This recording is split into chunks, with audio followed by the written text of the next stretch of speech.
بسم اللہ الرحمن الرحیم۔ السلام علیکم ناظرین، میں ہوں جاوید اقبال اور آپ دیکھ رہے ہیں میرا چینل ونڈرز ورلڈ۔ میں آج پہنچا ہوں میر چاکر رند کے مقبرے پہ۔ میر چاکر رند بلوچوں کے رند قبیلے کے سردار تھے اور انہیں چاکر اعظم رند بھی کہا جاتا ہے۔ میر چاکر رند کا مقبرہ لاہور سے 125 کلومیٹر جبکہ رینالہ خرد سے 12 کلومیٹر کے فاصلے پر پنجاب کے تاریخی قصبے ستگرہ میں واقع ہے۔ میر چاکر رند بلوچوں کے رند قبیلے کے سردار میر شاہ خان رند کے بیٹے تھے۔ وہ 1468 میں پیدا ہوئے۔ ابھرتی جوانی میں ہی کلات کی لڑائی میں بہادری اور مہارت کی وجہ سے تمام بلوچ قبیلوں میں مشہور ہو گئے۔ 1488 میں ان کی قیادت میں رندوں نے سبی پر قبضہ کر لیا۔ اسی سال وہ اپنے والد کی وفات کے بعد رند قبیلے کے سردار منتخب ہوئے۔ ان کے سردار بنتے ہی رند قبیلے کی ایک اور بلوچ قبیلے لاشاریوں سے لڑائی شروع ہو گئی۔ 30 سال یہ خونی جنگ جاری رہی۔ بالآخر تمام بلوچوں نے گرینڈ جرگہ منعقد کروایا۔ میر چاکر رند نے جرگے میں ایک قدم آگے بڑھتے ہوئے بغیر بدلے کے لاشاریوں سے صلح کر لی۔ ان کے اس کارنامے پر بلوچ ان کو چاکر اعظم کے لقب سے یاد کرنے لگے۔ 1520 میں وہ اپنے داماد میر بجار خان کے ہمراہ آبائی علاقے سے ہجرت کر کے پنجاب کے تاریخی قصبے ستگرہ میں آباد ہوئے۔ کچھ ہی عرصے میں وہ یہاں کی علاقائی طاقت بن گئے۔ 1555 میں ہمایوں کی سوریوں کے ساتھ لڑائی میں میر چاکر رند نے ہمایوں کی مدد کی۔ 1565 میں بلوچوں کا یہ عظیم قائد دنیائے فانی کو چھوڑ کر خالق حقیقی سے جا ملا۔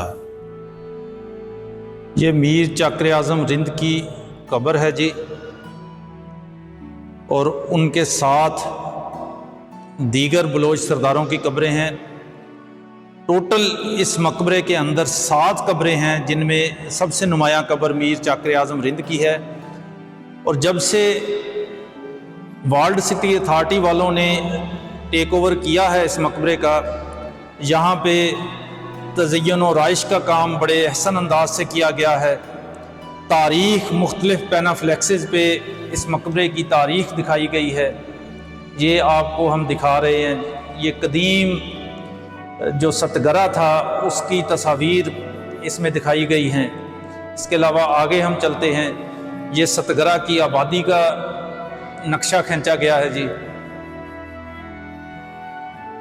اور اس میں دکھایا گیا ہے کہ جب سے ورلڈ سٹی اتھارٹی نے قبضہ کیا ہے اس سے پہلے کیا حالت تھی اس مقبرے کی، اور اس کے بعد انہوں نے کیا کیا اس میں تزئین و رائش کا کام کیا ہے۔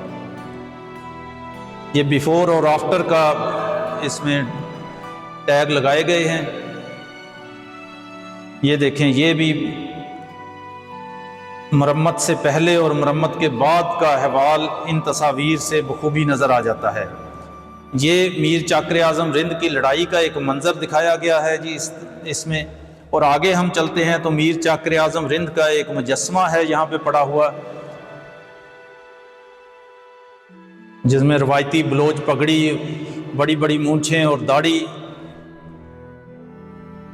اور یہ آگے بلوچ قبائل کا جو جنیاتی گوشوارہ ہے وہ بتایا گیا ہے کہ یہ میر جلال خان ان کے جد امجد تھے، اور ان سے آگے یہ رند، لاشاری، کورائی، ہوت، جٹو، بولو اور علی نام سے قبیلے بنے، اور پھر آگے ان کی شاخیں پھیلتی گئیں۔ یہ اس میں بھی پوری مکمل ہسٹری بتائی گئی ہے میر چاکر اعظم رند کی، ان کے مقبرے کی۔ اور اگر ہم آپ کو مقبرے کی عمارت دکھائیں تو مقبرے کی عمارت لاہور میں موجود مقبرہ انارکلی سے ملتی جلتی ہے۔ مقبرے کی جو ابتدائی حصہ ہے، ابتدائی دیواریں ہیں، ان میں آرائشی محرابیں بنائی گئی ہیں، اور آرائشی محرابوں کے اوپر خوبصورت نقش و نگاری کی گئی ہے۔ اور مقبرے کے دوسرے حصے پہ آرائشی محرابیں ہیں جو کہ روشن دان نما ہیں، اور جالیوں سے ہوا اور روشنی کا انتظام ہے۔ اور اگر میں آپ کو چھت دکھاؤں، یہ آپ چھت دیکھیے، یہ گنبد نما چھت ہے اور یہ خوبصورت نقش و نگار سے مزین ہے۔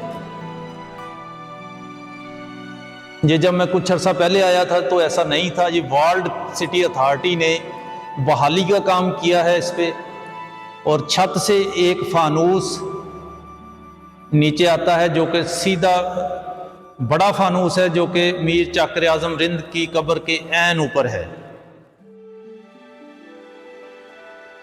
یہ میں اس وقت کھڑا ہوں قدیم قلعے کی دیوار کے پاس، اور بدقسمتی کے ساتھ یہ کہنا پڑتا ہے کہ ہم ورثے سے محبت کرنے والے لوگ نہیں ہیں۔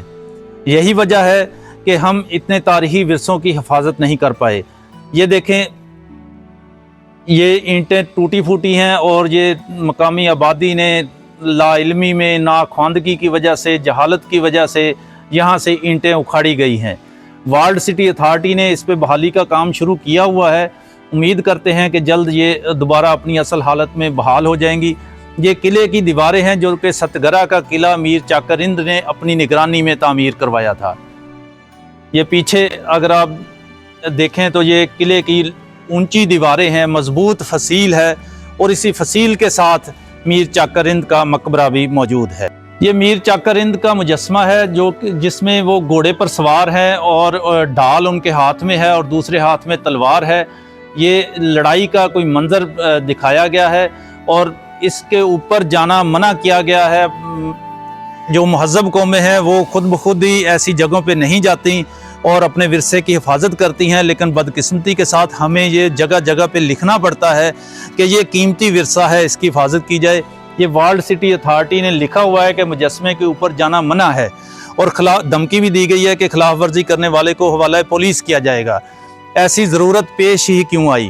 وہ ضرورت اس لیے پیش آئی کہ ہم نے آپ کو دیواریں دکھائی ہیں کہ کس طرح سے مقبرے کی دیواروں کو اور قلعے کی دیواروں کو، اس عظیم تاریخی ورثے کو نقصان پہنچایا گیا۔